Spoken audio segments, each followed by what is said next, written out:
Yes बच्चों, am I audible? Yes sir. Sorry यार, थोड़ा सा रूटीन का कुछ इशू है, इसी कारण से एक्चुअली क्लास हमारा हटा दिया गया उससे, है ना। तो बेसिकली है क्या,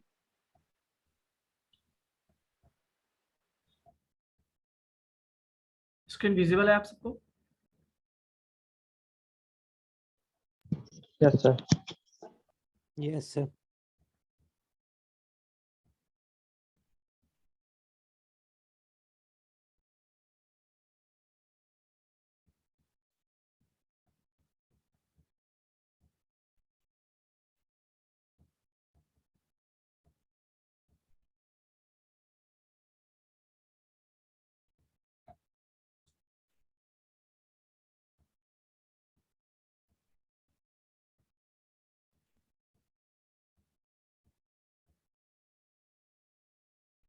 सो बेसिकली बच्चों, आज हम मेमोरी को स्टार्ट कर देते हैं, मेमोरी टॉपिक को। ठीक है, चलिए। सो बहुत सारे बच्चे ज्वाइन हो चुके हैं। सो बेसिकली बच्चों, मैं मेमोरी की बात करूंगा तो व्हाट इज मेमोरी, ये आप ऑलरेडी जानते हो कि स्टोरेज डिवाइस या स्टोरेज स्पेस जो हमारे सिस्टम के अंदर होता है उसको हम क्या कहते हैं, मेमोरी कहते हैं। ठीक है, या मेमोरी कहते हैं उसको।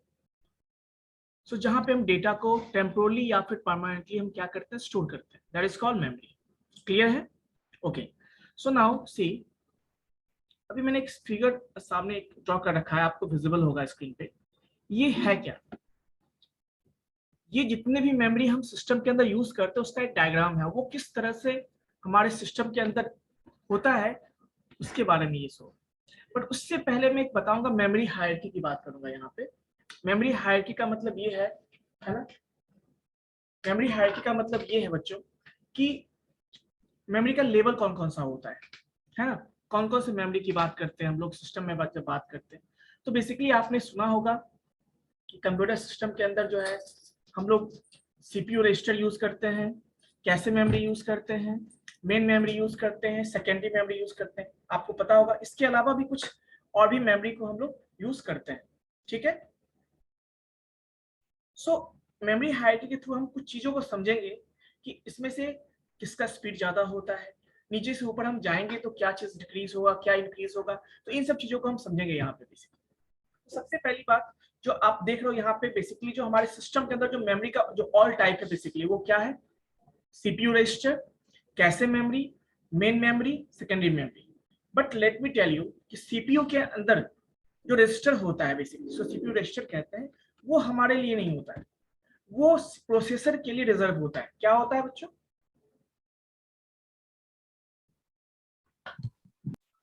प्रोसेसर के लिए रिजर्व होता है। मतलब जब कोई प्रोसेसर हमारा टास्क परफॉर्म करता है, कोई भी ऑपरेशन परफॉर्म करता है, तो उसको भी कुछ वैल्यू की जरूरत पड़ती है, डेटा की जरूरत पड़ती है। उस डेटा को वो टेम्पोरली उसी में से किसी रजिस्टर के पास स्टोर करता है। ठीक है, एंड देन वहीं से वो ऑपरेशन को परफॉर्म करता है, इसीलिए सीपीयू रजिस्टर्स बोलते हैं। सेकंड मैंने बोला आपको कैसे मेमोरी। कैसे मेमोरी से पहले थोड़ा समझते हैं मेन मेमोरी और सेकेंडरी मेमोरी के बारे में। मैंने जैसा कि लास्ट क्लास में भी बताया था कि मेन मेमोरी वो मेमोरी है जब भी हम कोई सिस्टम में कोई भी ऑपरेशन परफॉर्म करते हैं, कोई भी टास्क परफॉर्म करते हैं, क्या जो है हमारा टेम्पोरली उसी मेमोरी में होता है। जितने भी सॉफ्टवेयर होते हैं, ऑपरेटिंग सिस्टम्स होते हैं, जितना डेटा होता है सारा मेन मेमोरी में ही रन करता है ना। सेकेंडरी मेमोरी कब यूज करते हैं, जब हमें डेटा को परमानेंटली स्टोर करना होता है।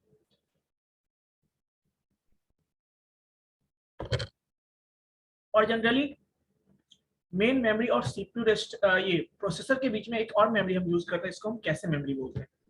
मैं एक्सप्लेन करूंगा फर्दर इसके बारे में, बट इतना समझिए कि सबसे छोटे साइज का जो मेमोरी होता है वो रजिस्टर होता है। उससे थोड़ा सा बड़ा क्या होता है, कैसे मेमोरी। उससे ज्यादा कैपेसिटी का होता है मेन मेमोरी। और सेकेंडरी मेमोरी का कैपेसिटी आपको पता ही है, 500 GB 1 TB के आसपास होता है। ठीक है, कुछ टर्म्स यहाँ पे हम डिस्कस करेंगे, जैसे कि सबसे पहली बात तो स्पीड, कौन स्पीड है, साइज। तो आप ये जो मेमोरी हायरार्की मैंने शो कर रखा है, ये जो विजिबल है आपको मेमोरी हायरार्की, इसमें आप देखोगे कि जब हम ऊपर से नीचे आते हैं, क्या आते हैं बच्चों? ऊपर से नीचे स्पीड घटता है। क्या होता है बच्चों यहाँ पे, ऊपर से नीचे जब हम आएंगे तो स्पीड डिक्रीज। साइज की बात करते हैं, साइज जो है वो इंक्रीज होता है। ठीक है, सो साइज क्या होता है बच्चों, इंक्रीज होता है, याद रहेगा बच्चों, साइज इंक्रीज होता है। दूसरी चीज बात ये, यानी सबसे कम साइज किसका होगा, सीपीयू रजिस्टर का होगा। साइज का मतलब स्टोरेज स्पेस की बात कर रहे हैं, ठीक है। कैशे मेमोरी का उससे थोड़ा ज्यादा, मेन मेमोरी का उससे ज्यादा। और जैसे कि सीपीयू रजिस्टर्स मान लीजिए आपका जो है 1 बाइट 2 बाइट का होता है, बाइट के फॉर्म में होता है, 16 बिट होता है, 32 बिट होता है। कैशे मेमोरी की बात करूं मैं तो ये आपका 6 MB का होगा, 8 MB का होगा, इस MB में होता है। मेन मेमोरी की बात करूं, रैम मतलब, तो वो GB में होता है, 2 GB 4 GB 8 GB 16 GB इस तरह से होता है।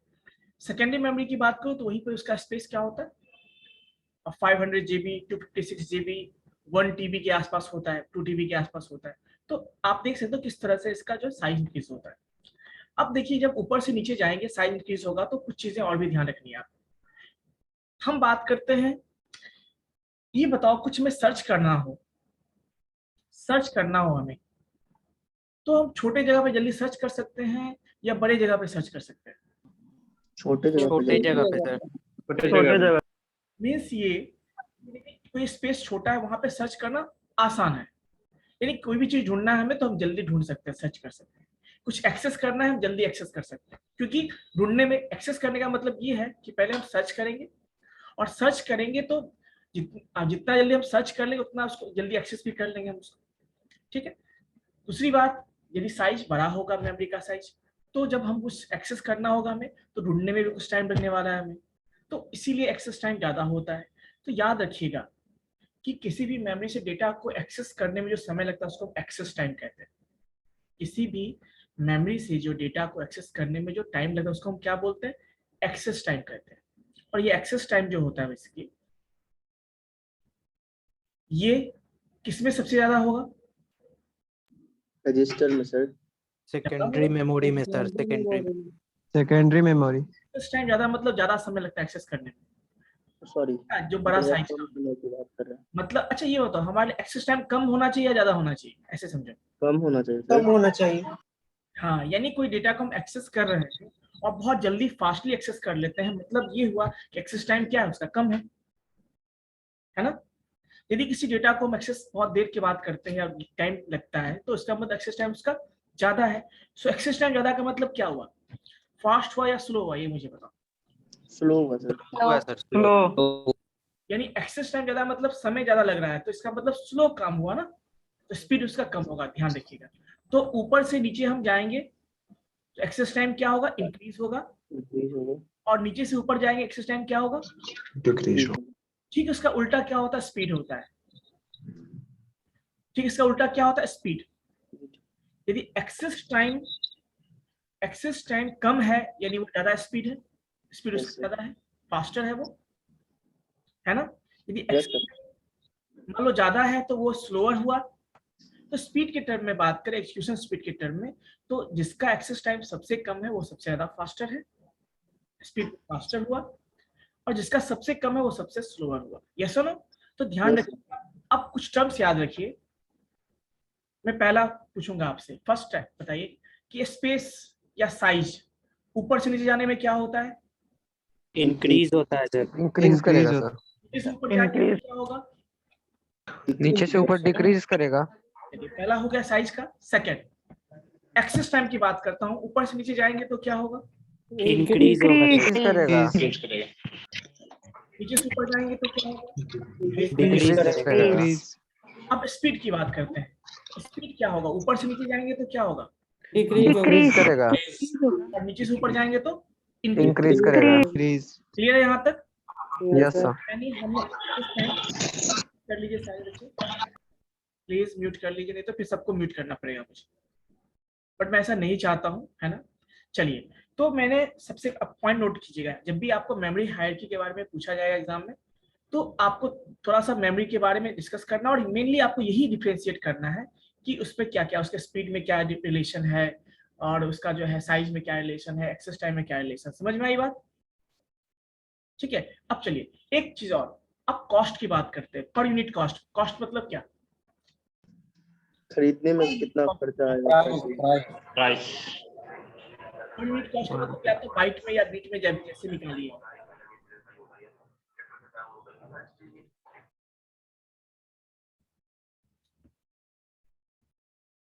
सो बेसिकली कॉस्टली की बात करो तो सबसे ज्यादा कॉस्टली कौन होगा बताओ इसको। रजिस्टर। नॉर्मली मैं बात करूं तो सेकेंडरी मेमोरी का आपने देखा होगा कि आप secondary memory 1 TB hard disk लेने के लिए जाओ तो 3500 4000 के आसपास मिल जाता है आपसे। Yes sir. नहीं सर, ऐसे थोड़ी मिलता सर, 5-6 हजार मिनिमम लग ही जाता है। मैंने बोला 1 TB के आसपास। अब एक्सटर्नल लेने के लिए जाओ 1 TB का तो 3500 4000 के आसपास में मिल जाता है। ठीक है, मतलब अब देखो 500 आगे पीछे हो सकता है बट समझने की बात यह है कि 3500 में मिल जाता है बेसिकली, है ना। अब कंपनी पे डिपेंड करता है कि आप कौन सा कंपनी का ले रहे हो तो उसके हिसाब से प्राइस उसका इंक्रीज डिक्रीज होता है। ठीक है, बट नॉर्मली मैंने देखा है कि 3500 4000 4500 के आसपास में आपको 1 TB हार्ड डिस्क मिल जाएगा। 1 TB में कितने जीबी होंगे अप्रॉक्स? 1024 1024 चलो मैं सिंप्लिसिटी के लिए मैं ऐसा बोल देता हूँ, सिंप्लिसिटी के लिए कि मान लेते हैं कि प्लीज आप लोग म्यूट कर लिया कीजिए। मान लीजिए सपोज मैं सिंप्लिसिटी के लिए मान लेता हूँ, सिंप्लिसिटी के लिए मैं मान लेता हूँ कि चलिए यदि मैं मान लूँ कि 3000 सपोज कीजिए कि मान लेता हूँ मैं 3000 ही दाम है 1 TB का, तो मान लो 1000 GB के हिसाब से बात करूँ तो 1 GB का कितना पड़ेगा प्राइस? लगभग 3 rupees. Yes sir. Yes sir. यानी सेकेंडरी मेमोरी के टर्म में मैं बात कर रहा हूँ तो 1 GB का 3 रुपये पड़ रहे हैं। चलो वहीं पे मैं रैम परचेज करने जाऊँ 2 GB 4 GB तो कितने में मिलेंगे? पता नहीं सर, कभी रैम तो खरीदा ही नहीं हम लोगों ने। 1500 सर।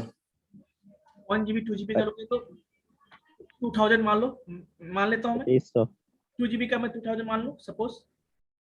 तो बताओ इस केस में 1 GB का प्राइस कितना होगा? 1000 यानी जहां पे सेकेंडरी मेमोरी के केस में 1 GB का 3 रुपये पड़ रहे थे हमें, वहां पे 1 GB का कितना पड़ रहा है मुझे? मान लो 1000 होगा। Yes sir. चलिए कितना महंगा हो गया। कैसे मेमोरी की बात करूं तो अप्रॉक्स इतने ही प्राइस में आपको 6 MB 8 MB के या 12 MB के जो है कैसे मेमोरी मिलती है। ये तो और भी महंगा हो गया। Yes sir. Yes sir. Yes sir. CPU register को जाओगे तो बीट में मिलता है आपको, 16 बीट का, 32 बीट का, 64 बीट का रजिस्टर मिलता है। तो वो तो और भी महंगे होते हैं, है ना, वो तो और भी महंगे होते हैं। तो सबसे ज्यादा कॉस्टली कौन हुआ? CPU register. उससे कम कैसे मेमोरी। कॉस्टली का मतलब पर यूनिट कॉस्ट की बात करते हैं हम लोग। ठीक है, पर यूनिट कॉस्ट मतलब जीबी या एमबी के हिसाब से आप निकालोगे तो कॉस्ट जो है रजिस्टर का सबसे ज्यादा आएगा, उससे कम आएगा मेन मेमोरी का, उससे कम आएगा और सेकेंडरी वो सबसे कम आएगा। तो कॉस्टली की बात करूं तो सबसे ज्यादा कॉस्टली क्या होगा? ऊपर वाला सबसे ज्यादा कॉस्टली, और जैसे नीचे जाएंगे वो चिपेस्ट होता जाएगा। ठीक है, इसका उल्टा क्या होगा? ऊपर जाएंगे तो कॉस्ट बढ़ेगा, नीचे जाएंगे तो घटेगा।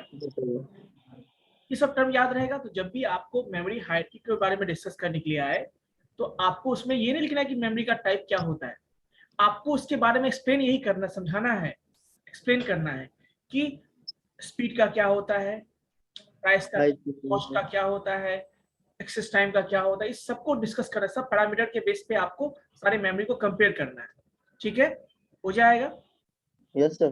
चलिए अब बात करते हैं, थोड़ा इसकी बात करते हैं। तो ये क्या है? ये एक तरह का आर्किटेक्चर है कि किस तरह से हम सिस्टम के अंदर कौन कौन से मेमोरी को कहाँ कहाँ यूज करते हैं। ठीक है, सो सीपीयू का मतलब हुआ कि जो प्रोसेसर की बात करते हैं। मेन मेमोरी आपको पता है क्यों यूज करते हैं? क्योंकि ये हमारे सिस्टम का मेन पार्ट होता है, के बिना हम अभिषेक कुमार और चिन्मय कुमार, चलिए मैं सबको म्यूट कर देता हूँ।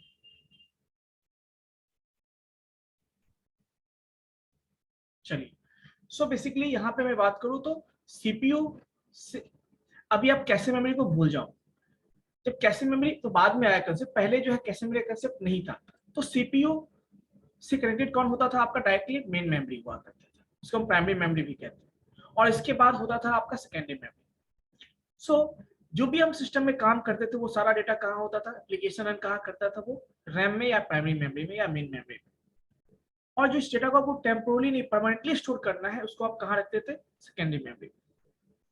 अब होता क्या है, कभी कभी ऐसा सिचुएशन भी आएगा बच्चों, जब सीपीयू को कोई डेटा चाहिए मेन मेमोरी में, जैसे मान लो लूप चलाते हो, लूप चलाया होगा आपने, लूप पे काम किया होगा कोई भी प्रोग्रामिंग लैंग्वेज में। अब लूप आप चलाते हो तो वहां पे आपने i इक्वल्स टू 1 से लेके आपने 110 यूज किया होगा इस तरह से। तो क्या होता है, i का वैल्यू क्या होता है नॉर्मली, आप तो जो i डिक्लेयर करते हो वो कहाँ होता है, मेन मेमोरी में होता है ना। तो क्या होगा, i का वैल्यू जो पहली बार मान लो 1 होगा, सीपीयू के पास जाएगा, ऑपरेशन परफॉर्म करेगा, फिर से i वापस आएगा और फिर यहाँ पे मेन मेमोरी में अपडेट होगा, फिर यहाँ से सीपीयू को फिर एक्सेस करना होगा उस i को। तो कितना ज्यादा टाइम लगेगा इसमें, क्योंकि सेम ही डेटा पे हम बार बार काम कर रहे हैं, तो टाइम लगेगा या नहीं लगेगा बताओ। वो यहाँ जाएगा, अपडेट होगा, सीपीयू i पे काम किया 1 पे, फिर ये i का वैल्यू यहाँ पे मेमोरी में अपडेट होगा, फिर से सीपीयू उसको एक्सेस करेगा, फिर अपडेट होगा। तो बार बार सीपीयू को स्विच कहाँ से कहाँ करना पड़ता है, मेन मेमोरी से सीपीयू, सीपीयू से ये। अब इसमें क्या होगा, बहुत ज्यादा टाइम कंज्यूम होने वाला है। यदि मैं थोड़ा थोड़ा ही मानूं तो मैं 1000 या 100 टाइम्स 200 टाइम्स में यदि लूप चला रहा हूं तो कितना ज्यादा टेंशन होगी, मतलब कितना ज्यादा टाइम बर्बाद होगा हमारे प्रोसेसर का। तो क्यों नहीं ऐसा मेमोरी यूज किया जाए जिस डेटा की हमें रिपीटेडली जरूरत पड़ती है, मतलब फ्रिक्वेंटली जरूरत पड़ती है, उस डेटा को क्यों ना हम ऐसे मेमोरी में रखा जाए जहां से हम सीपीयू डायरेक्टली एक्सेस कर पाए, सो बार बार मेन मेमोरी एक्सेस करने की जरूरत ना पड़े। तो उस केस में कैसे मेमोरी का कंसेप्ट आता है, यानी सिस्टम को आपको और भी फास्ट करना है। आप चाहते हो कि प्रोसेसर हर एक चीज के लिए मेन मेमोरी के पास नहीं जाए, खासकर वैसे डेटा के लिए जिसकी जरूरत हमें बार बार पड़ती है प्रोसेसर को या फ्रिक्वेंटली पड़ती है, तो हम उसके जगह पे कैसे मेमोरी कंसेप्ट यूज करते हैं। तो कैसे मेमोरी एक ऐसा मेमोरी है, वैसे डेटा को ये स्टोर करके रखता है जिस डेटा के सीपीयू को फ्रिक्वेंटली जरूरत पड़ती है, मतलब बार बार जरूरत पड़ती है। तो उसको बार बार सीपीयू को प्राइमरी मेमोरी में जाने की जरूरत नहीं पड़ेगी, वहां से एक्सेस करने की जरूरत नहीं पड़ेगी, क्योंकि हर एक एक्सेस में कुछ ना कुछ टाइम लगता है, एक्सेस टाइम। और थोड़ा थोड़ा ही मैं बात कर लूँ तो मैं लूप चलाऊं मान लो 1000 टाइम, तो थोड़ा थोड़ा ही बहुत बड़ा सा टाइम हो जाएगा। इसीलिए हम लोग क्या करते हैं, कैसे मेमोरी का कंसेप्ट यूज करते हैं, ताकि वैसे डेटा जिसकी जरूरत सीपीयू को फ्रिक्वेंटली मतलब बार बार जरूरत पड़ती है, वैसे डेटा को हम कहाँ स्टोर कर देते हैं, यहाँ पे, और सीपीयू प्रोसेसर उसको यहाँ से एक्सेस कर लेता है। सो इसको कहते हैं लेवल्स ऑफ मेमोरी। तो लेवल 1 पे ये कौन कैसे मेमोरी हुआ, लेवल 2 और लेवल 3। ठीक है बच्चों, लेवल 1, लेवल 2, लेवल 3। एक तरह से एग्जांपल मैंने बताया भी था, आपको याद होगा, जैसे शॉप में आप जाओगे किसी भी शॉप में, तो देखते हो कि एक शॉप का जो शॉपकीपर होता है वो लेवल में अपने शॉप को लेवल्स में डिवाइड किया होता है, सेक्शन में डिवाइड किया होता है। जैसे आप देखोगे काउंटर जो होता है, उस काउंटर के आसपास ही बहुत सारे सामान, बिस्किट, टॉफी, ये सब रखे होते हैं, आपने देखा होगा ऐसे। उसके बाद थोड़ा अंदर जाओगे तो फिर आपको वैसे चीज मिलेंगी जो जिसकी जरूरत फ्रिक्वेंटली पड़ती है, मतलब जैसे किसी को 5 किलो चावल लेना है, चीनी लेना है, वो सारा पूरा खुला होता है जो मिलेगा आपको। और उसके अंदर और जाओगे, जो स्टोर रूम होता है उसका, जहाँ पे आप जो वो शॉपकीपर है वो ट्रक से सामान ला के वहां पे स्टोर करता है, आपने देखा होगा। तो उसका गोडाउन जो होता है या उसका स्टोर रूम जो होता है वो क्या हो गया, सेकेंडरी मेमोरी। वो जो शॉप है वो क्या हो गया, प्राइमरी मेमोरी। और जो शॉप के आगे आप काउंटर देखते हो जहां भी कुछ सामान रखा होता है, उसको हम कैसे मेमोरी कहते हैं। जैसे आप शॉप पे कोई बच्चे जाते हैं, वो ऐसा क्यों करता है, रीजन है कि मान लो आप छोटे से कोई टॉफी के लिए या बिस्किट के लिए आता है, तो किसी पर्सन को यहाँ से यहाँ तक जाना पड़ेगा, ढूंढना पड़ेगा उसको, पॉसिबल है तो बहुत ज्यादा टाइम बर्बाद हो सकता है। तो इसीलिए वो बगल में रखता था कि जैसे कोई बच्चे आते हैं या टॉफी लेने के लिए या बिस्किट लेने के लिए, वो तुरंत उनको दे देता है। इससे फायदा क्या हुआ कि वो तुरंत फ्री हो गया और बाकी दूसरे कस्टमर पे ध्यान दे सकता है ना। वैसे ही मान लीजिए किसी को 5 kg चावल या चीनी या कुछ लेना है, तो वो फिर शॉप में जाएगा, यानी सेकंड प्राइमरी मेमोरी में जाएगा। किसी को मान लो ऐसा रेयरली बहुत कम लोग होते हैं जो बोरी में सामान खरीदते हैं, मान लो 1 बोरा 2 बोरा इस तरह से, तो उस केस में वो कहाँ से देंगे, वो देगा वो अपने गोडाउन से निकाल के। तो जिस तरह से आप शॉप को देखते हो, वैसे ही यहाँ पे ये सिस्टम के अंदर भी हमारे लेवल्स ऑफ मेमोरी होते हैं। मतलब जिसकी जरूरत, जिस डेटा की जरूरत फ्रिक्वेंटली पड़ती है उसको हम यहाँ रखते हैं। लेकिन कैसे मेमोरी का साइज बहुत छोटा होता है, एमबी में होता है, तो हम सारे डेटा को नहीं रख सकते हैं। सारा डेटा में रख दूंगा तो फिर तो बात वही हो गई ना। तो ऐसा हम नहीं करते हैं, हम वैसे डेटा को रखते हैं केवल यहाँ पे जिसकी जरूरत फ्रिक्वेंटली पड़ती है, सारे को नहीं रखते हैं। फिर उसके बाद यदि किसी को चाहिए तो वो फिर नहीं यहाँ पे मिलता है, तो सीपीयू प्रोसेसर को यहाँ एक्सेस करना पड़ता है। बट नॉर्मली मान लो जब कोई डेटा सीपीयू एक्सेस करता है, मान लो फर्स्ट टाइम ये यहाँ पे चेक करेगा, नहीं मिलेगा, कोई इशू नहीं है, वो क्या करेगा फिर डेटा को मेन मेमोरी से एक्सेस कर लेगा। लेकिन मेन मेमोरी जब से एक्सेस करता है उसी एट द सेम टाइम वही डेटा फिर से यहाँ स्टोर कर दिया जाता है, ताकि हो सकता है नेक्स्ट टाइम जो है सीपीयू उसी डेटा को एक्सेस करे तो उसको यहाँ आने की जरूरत नहीं पड़े। तो नॉर्मली सिस्टम का ऐसा आर्किटेक्चर होता है कि जिस डेटा को लगता है सीपीयू बार बार एक्सेस कर रहा है उसको हम यहाँ रख देते हैं ताकि बार बार एक्सेस ना करे। जो उससे कम होता है वो यहाँ होगा, जो सबसे कम रेयरली होता है उसको हम यहाँ रखते हैं। इसे कहते हैं लेवल्स ऑफ मेमोरी। क्या बोलते हैं बच्चों? Levels of memory. चलिए नेक्स्ट हम बात करते हैं बेसिकली मेमोरी क्या है। आपको पता है ह्यूमन ब्रेन की तरह जो हमारे पास स्टोरेज स्पेस होता है वही हमारा मेमोरी होता है। सिस्टम के अंदर भी मेमोरी होता है, एक तरह का ये स्टोरेज स्पेस है बच्चों, जो मैंने बताया आपको कंप्यूटर के अंदर होता है ना, जहाँ पे जो भी डेटा हम प्रोसेस करते हैं या प्रोसेस करने का रिजल्ट स्टोर करते हैं सारा वो उसी मेमोरी में स्टोर होता है। Memory is divided into large number of small parts. Memory को हम लोग फर्दर बहुत सारे पार्ट में डिवाइड करते हैं, सेल में डिवाइड करते हैं, और हर एक सेल का अपना एक एड्रेस होता है जिसके थ्रू उसको हम आइडेंटिफाई करते हैं। ठीक है, तो इस तरह से आप देख सकते हो। नॉर्मली मैं बात करूँ तो हमारे पास 3 तरह के मेमोरी होते हैं।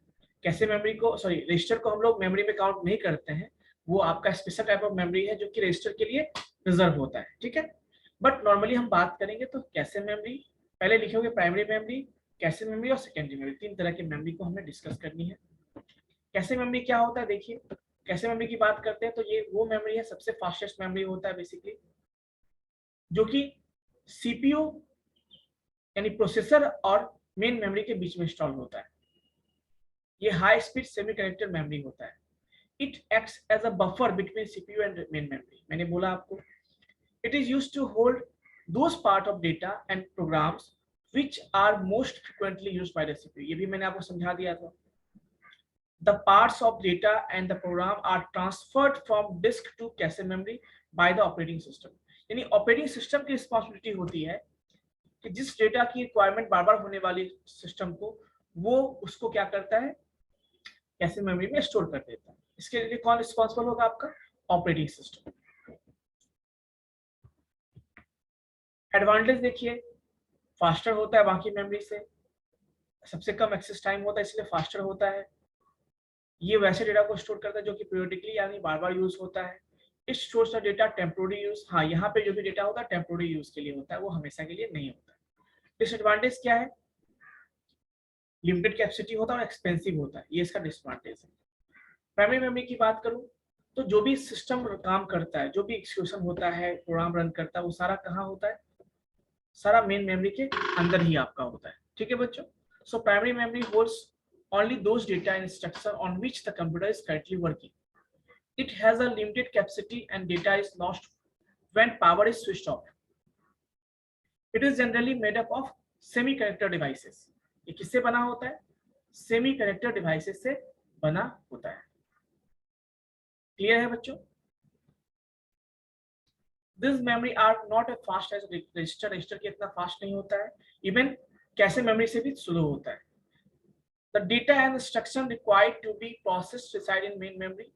It is divided into 2 subcategories। मतलब मेन मेमोरी को फर्दर हम लोग 2 पार्ट में डिवाइड करते हैं, वॉलेटाइल और नॉन वॉलेटाइल में। वॉलेटाइल की बात करूं तो वहां पर रैम एग्जांपल होगा, नॉन वॉलेटाइल की बात करूं तो रोम एग्जांपल होगा। कैरेक्टरिस्टिक्स देखते हैं इसका। These are semiconductor memories। Usually volatile होता है, मतलब मेन मेमोरी की बात करूं मतलब रैम की बात करता हूं। प्राइमरी मेमोरी की बात करूं तो उसमें आपका दोनों आएगा, रैम एंड रोम दोनों आएगा। बट मैं नॉर्मली जब हम लोग मेन मेमोरी कहते हैं तो it means we are talking about the RAM only. ठीक है, सो रैम आपका यूजुअली क्या होता है? वॉलेटाइल होता है। जब सिस्टम ऑफ करते हो तो डेटा आपका खत्म हो जाएगा, ऑन करोगे तो फिर वो नहीं मिलेगा डेटा आपको, इसीलिए उसको कहते हैं वॉलेटाइल मेमोरी कहते हैं। It is the working memory of the computer. मतलब कंप्यूटर जब काम करता है तो सारा काम मेन मेमोरी के अंदर ही होता है। फास्टर देन सेकेंडरी मेमोरी, उससे ज्यादा फास्टर होता है। ठीक है, एक computer can not run without primary memory. हाँ, कंप्यूटर को रन करने के लिए हमें प्राइमरी मेमोरी की जरूरत पड़ती है। ठीक है बच्चों, तो ये चीजें थी जो मैंने बताया आपको।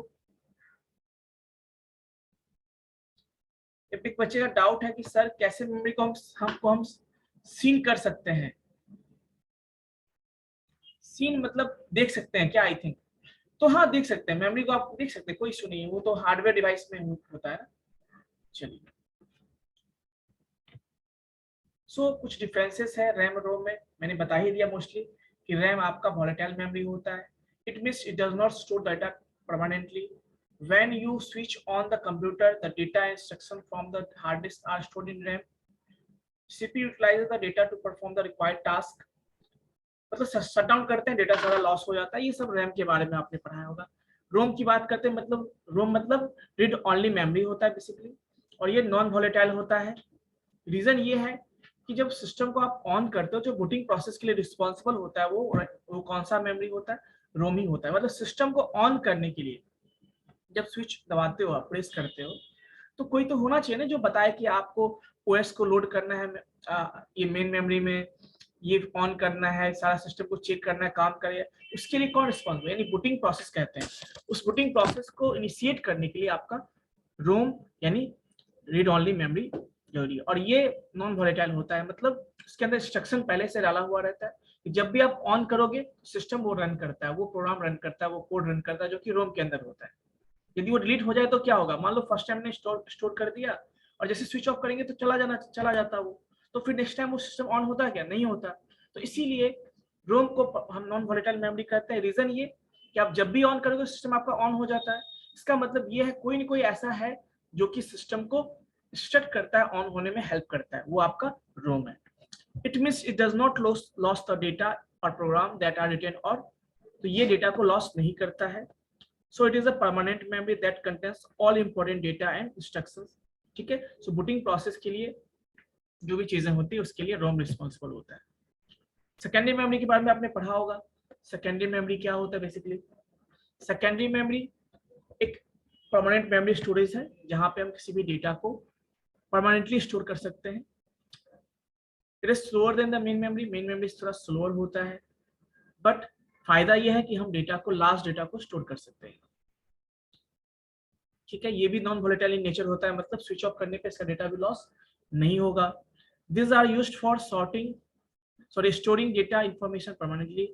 CPU directly does not. हाँ, एक चीज सबसे इंपॉर्टेंट चीज मैं बता दूं आपको कि सीपीयू जो है होता है, प्रोसेसर जो हमारा होता है, वो सेकेंडरी मेमोरी से डेटा को डायरेक्टली एक्सेस नहीं कर सकता है।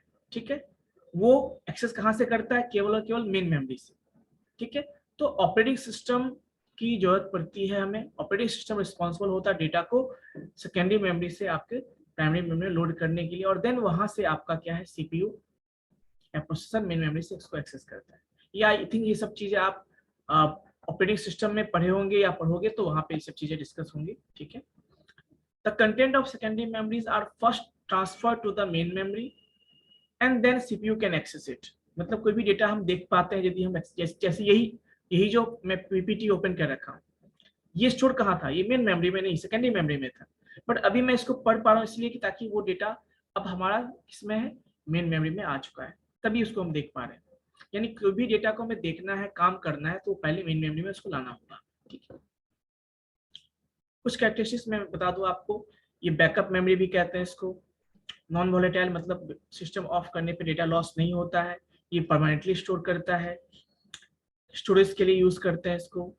इट में run without the secondary memory. System जो है आपका बिना सेकेंडरी मेमोरी के भी रन कर सकता है। स्लोअर होता है प्राइमरी मेमोरी से। तो बेसिकली ये चीज हमने आपको समझाया। ठीक है, इसके अलावा मैं और बताना चाहूंगा कि रैम को फर्दर दो पार्ट में डिवाइड किया जाता है, S RAM, D RAM. S RAM मतलब इसका क्या है, इसको हम बोलते हैं स्टैटिक रैम। डी रैम को हम क्या बोलते हैं, डायनेमिक रैम, है ना। So S RAM has lower access time, मतलब ये थोड़ा फास्टर होता है ना, और वो कॉस्टली होता है किससे, डी रैम से। S RAM requires constant power supply, मतलब एस रैम जब तक सिस्टम आपका ऑन है तब तक उसको कंटिन्यूअस पावर सप्लाई चाहिए, तभी एस रैम काम करेगा। सप्लाई बंद होगा, सारा डेटा लॉस हो जाएगा उसमें। Due to the complex internal circuitry, इसका जो है सर्किटरी थोड़ा कॉम्प्लेक्स होता है एसरैम का, इसीलिए इसका क्या होता है, स्टोरेज भी लिमिटेड होता है ना, और बड़े साइज का नहीं होता है।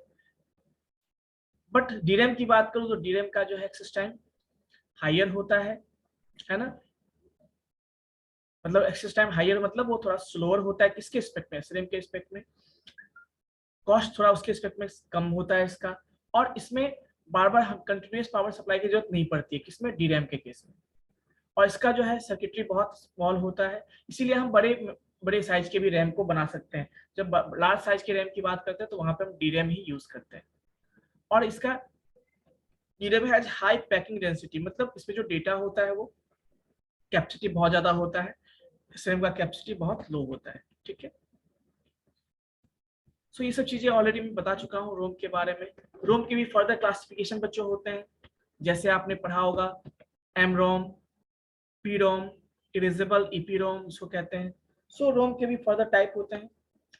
सबसे पहले जो रोम बना था उसको हम बोलते हैं एम रोम, मतलब it is a memory chip that is manufactured with its contents, मतलब रोम बेसिकली जो बनता था स्टार्टिंग में बना था ना, जैसे कंपनी में रोम चाहिए बनाना है उसको, तो वो कंपनी खुद ही रोम बनाती थी, उसमें पहले से ही डेटा, मतलब बनाते समय उसमें डेटा फिट कर देती थी ताकि जिसकी जरूरत पड़ती थी, ठीक है। इनएक्सपेंसिव था, लिमिटेड मेमोरी का था, इसको बाद में प्री प्रोग्राम नहीं कर सकते थे, है ना।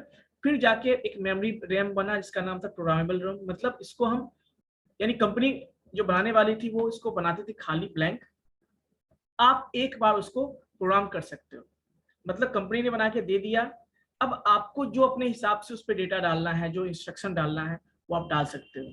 यस नीरज।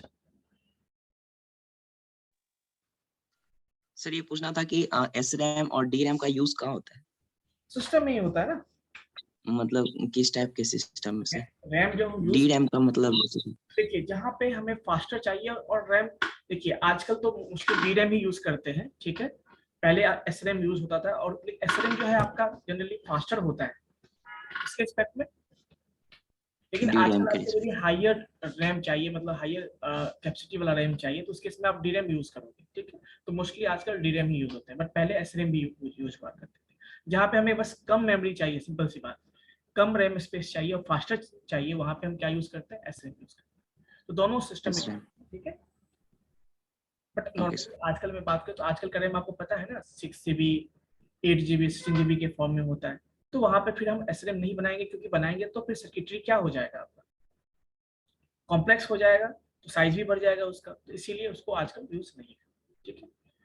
रोम की बात कर रहे थे, तो रोम में क्या है, मास्क रैम रोम, यानी पहले से ही जब बनाने वक्त ही उसमें डेटा डाल दिया जाता है, उसको मास्क रोम कहते हैं। पीरोम हुआ मतलब कि बनाया खाली, बट आप उसको एक बार में जो आपको पहली बार करना है वो आप उस पर प्रोग्राम कर सकते हो अपने हिसाब से। जैसे मान लो आप कोई डेल का कंपनी है, कोई लेनोवो है लैपटॉप कंपनी, उसको रोम चाहिए, तो वो क्या कर लेगा, पीरोम खरीदेगा, अपने हिसाब से उसमें क्या कर देगा, वो प्रोग्राम कर देगा। एक उसके बाद बनाएगा इरेजेबल प्रोग्रामेबल रोम, मतलब इसको आप इरेज भी कर सकते थे, यानी एक बार जो प्रोग्राम किया उसको आप किसी भी पार्टिकुलर मेथड से आप उसको क्या कर सकते थे, इरेज भी कर सकते थे। तो कैसे कर सकते थे, देखिए लेजर लाइट के थ्रू, है ना। सो EPROM stands for erasable programmable Rome read only memory. It is a non-volatile memory. It can retain data even if the power supply is cut off. The basic limitation being encountered in PROM is that कि एक बार आपने programme कर दिया दोबारा उस पर आप नहीं कर सकते, अल्टर नहीं कर सकते, बट उसका सॉल्यूशन यहाँ पे ढूंढा गया, और this limitation has been overcome by the EPROM। मतलब आप किसी भी डेटा को, किसी पार्टिकुलर बाइट को आप क्या कर सकते हो, इरेज कर सकते हो, किसके हेल्प से, अल्ट्रा वायलेट रे के, अल्ट्रा वायलेट लाइट के रिस्पेक्ट से क्या कर सकते हो, आप उसको डिलीट भी कर सकते हो। ये फायदा था EPROM, इसलिए इसको बोलते हैं erasable programmable read only memory. Then comes बच्चों EEPROM, मतलब इलेक्ट्रिकल इरेजेबल प्रोग्रामेबल रोम। मतलब पहले जो इरेजेबल प्रोग्रामेबल रोम था उसको हम लोग अल्ट्रा वायलेट रे के हेल्प से क्या करते, डिलीट करते थे, बट उसके बाद बनाया गया कि ऐसा रोम जिसको हम इलेक्ट्रिकली इरेज कर सकते हैं, जैसे it is similar to EPROM, but drawback क्या था कि हम उसमें लिमिटेड बाइट को ही कर सकते थे, है ना। So it is erased and programmed electrically, यहाँ पे हमें इलेक्ट्रिकली भी हम उसको इरेज और प्रोग्राम कर सकते हैं। It uses electrical signals instead of ultraviolet rays.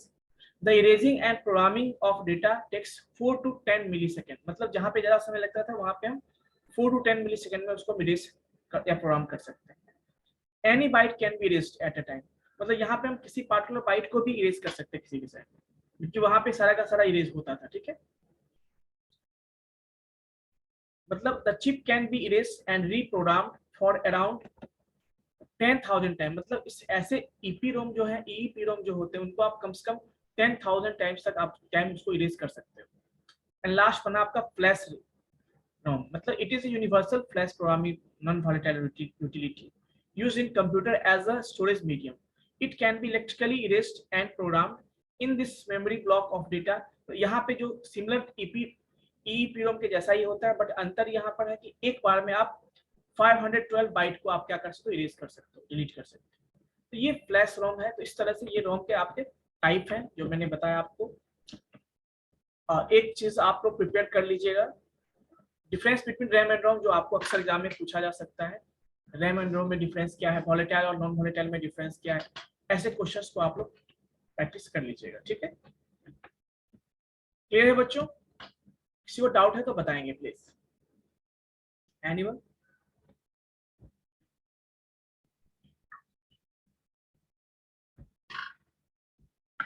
Yes, anyone? Yes. Yes, roll number 4, I think. Yes. Good morning sir. Sir बस एक डाउट क्लियर करना था कि हम लोग का इंटरनल फिर से रिटर्न होगा क्या? इंटरनल एग्जाम होने वाला है?